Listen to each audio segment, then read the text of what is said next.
Bom, essa monografia, ela é... primeiramente sou o Rodolfo Romão, né? Meu orientador é o professor Dr. Lee Chong Lee. A minha monografia é sobre o software que a gente está desenvolvendo de dimensionamento de elementos de concreto armado, que a gente deu ênfase aí aos pilares, né? Que a gente dá o nome de software de pilar inteligente. Bom, o objetivo desse software é ter uma ferramenta para análise de tomada de decisão, tomada de decisões, né, e de auxiliar mesmo os estudantes, engenheiros, no desenvolvimento desses projetos de inicialmente concreto armado.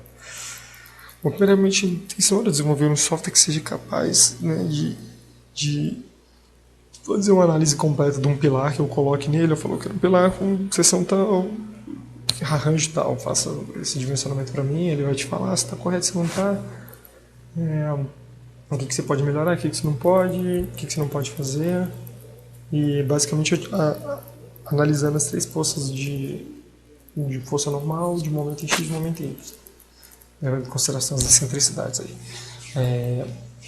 Bom, eu vou falar um pouco aqui da ferramenta que a gente utilizou. Eu utilizei o Microsoft Visual Studio 2012, né, utilizando dentro dele a linguagem C Sharp. Tudo isso aí é do pacote .NET da Microsoft. Facilmente a gente encontra na internet a versão gratuita para estudante, principalmente. A versão Express ela é gratuita. Então, qualquer pessoa que quiser baixar, utilizar, aprender sobre linguagem, é uma linguagem que está dominando o mercado aí junto com o Java. O Java, por ser gratuito, ainda tem um pouco mais de expansão, mas são duas linguagens que estão expandindo bastante no mercado. As linguagens orientadas a objetos, elas são melhor estruturadas para que a gente possa entender o código melhor. Eu já programei linguagem estruturada e sei que é bem mais complicado de entender, tanto que no desenvolvimento desse software eu peguei um código em Basic que me ajudou bastante, né? Mas eu tive que traduzir ele todo para C Sharp para poder utilizar. Isso foi uma das demoras aí do desenvolvimento. Bom, o C Sharp é uma linguagem que a gente consegue encontrar na internet com facilidade, sites aí para tirar dúvida, né? Tem muitos plugins da DLLs, packages que ajudam a gente a fazer diversas atividades aí, evitando a gente reinventar a roda aí. Bom,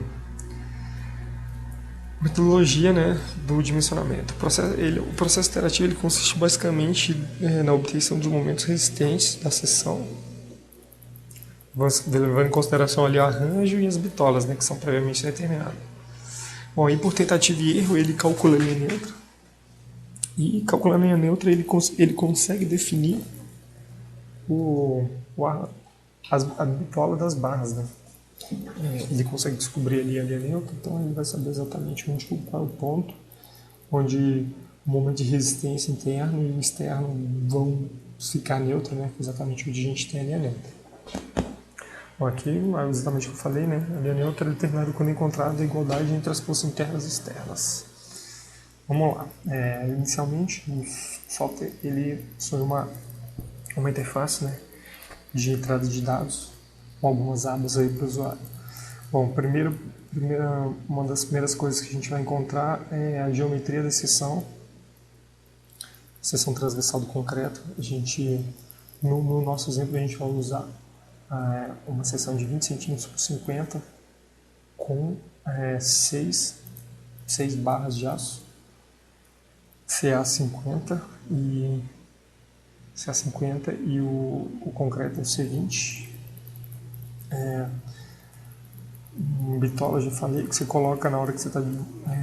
quando você coloca a seção, você coloca as bitolas exatamente onde vão ficar as barras de aço. A gente precisa também das propriedades do material, FCK, YK, coeficiente de elasticidade, coeficiente de resistência do concreto do aço. A gente vai precisar também das três forças externas, né, que são as solicitações, que é a força normal, momento em X e momento em Y. Bom, tem outra informação aqui, que essa informação é muito importante no processo iterativo, que é o ângulo de inclinação da linha neutra. Esse ângulo de inclinação da linha neutra no processo iterativo ele é incrementado, né, e os cálculos são refeitos. Mais na frente vocês vão ver que ele vai gerar uma superfície, né? Vai gerar essa superfície aí.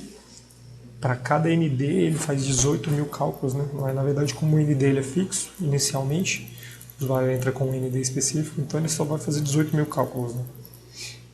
Mas isso aí a gente pode fazer ele gerar internamente ele gera o diagrama inteiro, né? Com todos os NDs e MDX, né, para cada ND.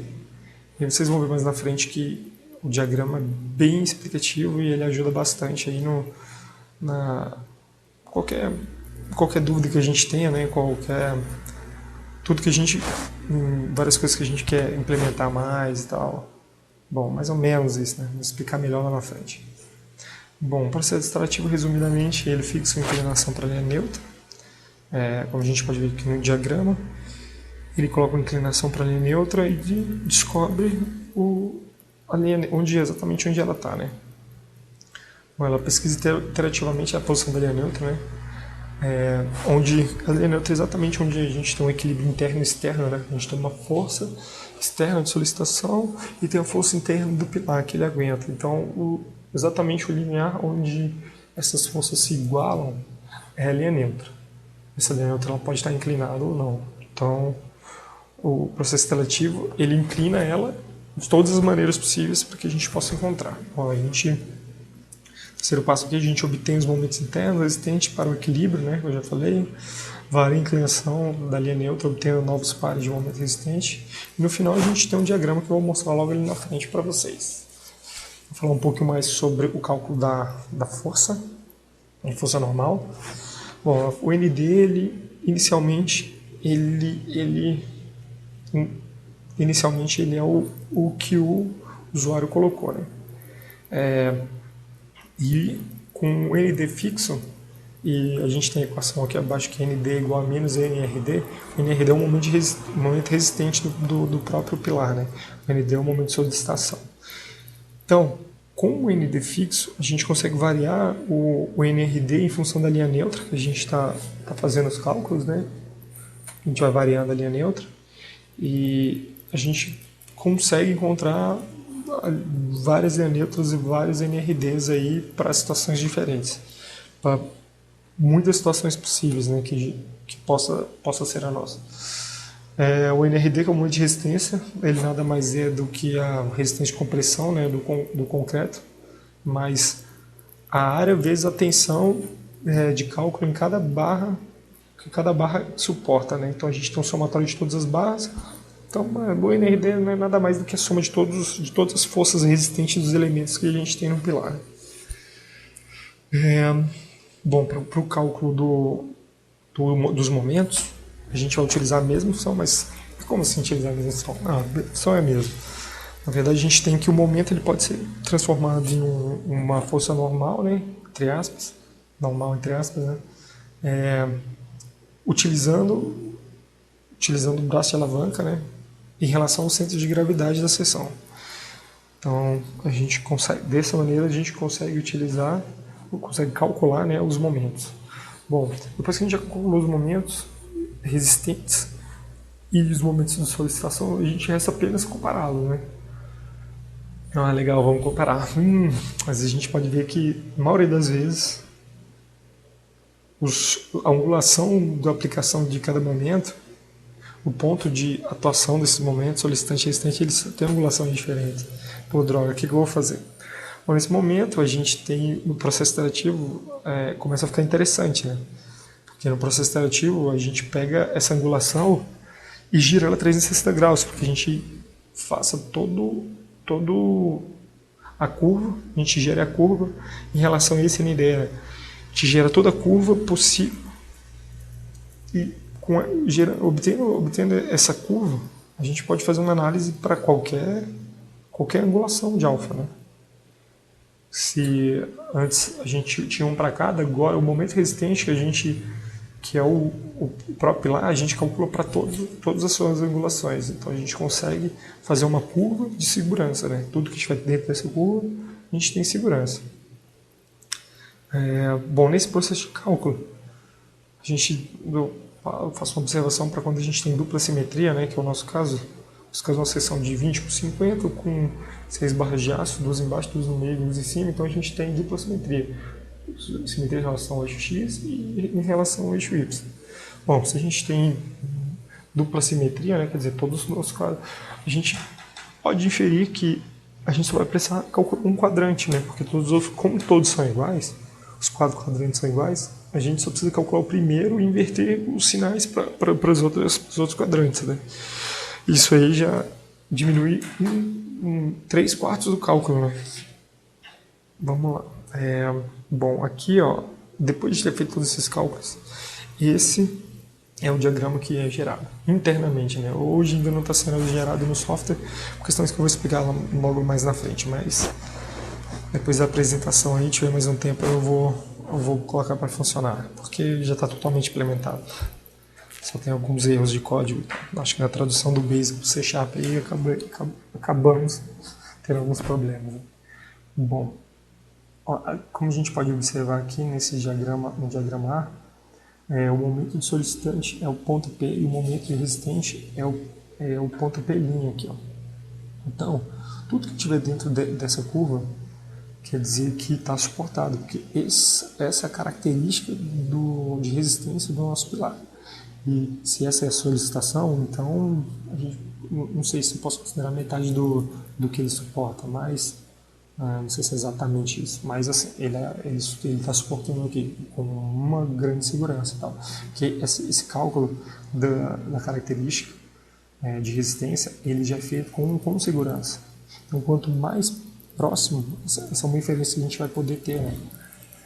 Quanto mais próximo do ponto PX, menos oneroso é a nossa seção. Né? Quanto mais por cento, mais segurança excessiva nós temos. Aqui a gente consegue ver melhor em relação ao ND, né? Como eu falei, o momento de solicitação ele é fixo, né? Mas internamente o computador ele faz para todos os NDs possíveis, do máximo até o mínimo. E aí a gente só plota depois onde que está o momento de solicitação. A solicitação está aqui, ou seja, está dentro da nossa seção. Como está dentro da nossa seção, a segurança já está validada, né? E como eu disse anteriormente, a gente pode tirar alguns resultados disso, né?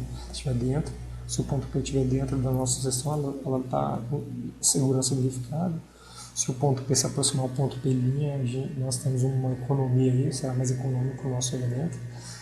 E, por consequência, né, quanto mais próximo tiver do centro da curva, a segurança vai ser mais excessiva e por isso será mais oneroso o nosso elemento. No software aqui, uma de suas telas é onde a gente coloca as classes, as propriedades dos materiais. Né? Todas essas informações já estão no software previamente. Mas pode alterar, não tem problema nenhum. Todas podem ser alteradas sem prejuízo no código. Segunda tela de dimensionamento, a gente coloca toda a seção, cobrimento, coloca todas as barras de ferro, as bitolas. E agora, a parte onde ele coloca a força, né? A gente tem o terno de força aqui, o ND na parte de cima, e aqui do lado direito o NDX e o NDY, os momentos em cada direção. Bom, nesse primeiro dimensionamento que a gente fez aqui, nesse cálculo, a gente colocou uma força que não chegou a atingir a área mínima. Então ele falou, sua força, teoricamente, deu negativa a armadura. Então você, teoricamente, não precisa nem de armadura. Então é a sua área total, que é a mínima, que foi calculada, de 3,45. Bom, já no segundo caso, a gente colocou 2.300, ele gerou uma área total aí de quase 30 centímetros quadrados, dividindo pelas 6 barras, a gente tem 4,86 centímetros quadrados de área de aço. No terceiro caso, todos com a mesma seção, né, a gente colocou uma força de 3.000 e a área de aço em relação à área da seção é muito grande assim, ele atinge uma porcentagem de 4% aqui, 4%. E de acordo com as normas, com a SAB 90, que é um pouco antiga, né, mas Nas próximas revisões a gente vai colocar para 6118. Excede, né, o tamanho admitido pela norma 190. Bom, esse é o software, né? Posso rodar ele para vocês se vocês quiserem. Mas o objetivo do software é ser realmente uma ferramenta de auxílio de dimensionamento, né, desses pilares, que são submetidos à flexão composta oblíqua. E o objetivo foi parcialmente concluído, né? Precisamos melhorar um pouco o software, porque para fazer realmente o dimensionamento utilizando a iteração, que é quando nós colocamos os momentos, cada direção, eu preciso revisar mais o código que não está funcionando. Bom, aqui eu vou falar um pouco sobre as dificuldades e melhorias, rapidinho, porque o tempo já está acabando. Eu tive dificuldade, né, para encontrar um passo a passo aí bem explicado, porque alguns estão explicados pela metade, faltando alguma coisa. Até que eu pesquisando bastante eu encontrei o livro do Auro Modesto, que é esse livro de 94 que tem a norma 790. Mas ele é muito bom, assim, a gente encontra subrotinas bem relevantes nele, que ajudaram bastante no desenvolvimento, né? Só que o livro ele é bem mais completo, a gente consegue fazer uma verificação do que você colocou e depois um dimensionamento, né? No nosso caso, a gente só está fazendo um dimensionamento. Porém, são muitos cálculos, o código é bem grande e isso é uma das demoras, né? Bom, como recomendação, sugiro que a implementação do dimensionamento de software também para lives e guias, que aí futuramente a gente consiga fazer um software mais completo. Bom, e a apresentação é isso. Se tiver dúvidas, pode me mandar. Desculpa aí pela velocidade. Vou rodar o software aqui um pouquinho, só para o pessoal ter noção de como que ele está funcionando. Eu fiz uma tradução de Basic para C Sharp e aí ele acabou tendo alguns problemas, né? É difícil, né? Porque são muitas linhas de código.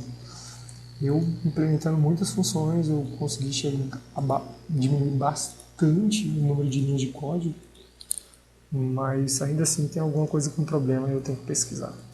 Bom, aqui vocês viram que essa aba aqui já está tudo preenchido, não precisei mexer nada. Coloquei a quantidade de barras, a bitola. Vou botar uma força aqui em D, que é para a qual ele está funcionando, né? Esses dois eu não vou utilizar porque ainda não está funcionando. E agora a gente pode mandar calcular. Para 2.600 km de força, ele calculou a armadura aqui de 36,67 centímetros quadrados. E para cada barra, né, só de 20 dividido por 6, né? 6,11. Bom, é isso aí, pessoal. Obrigado pela atenção. Valeu.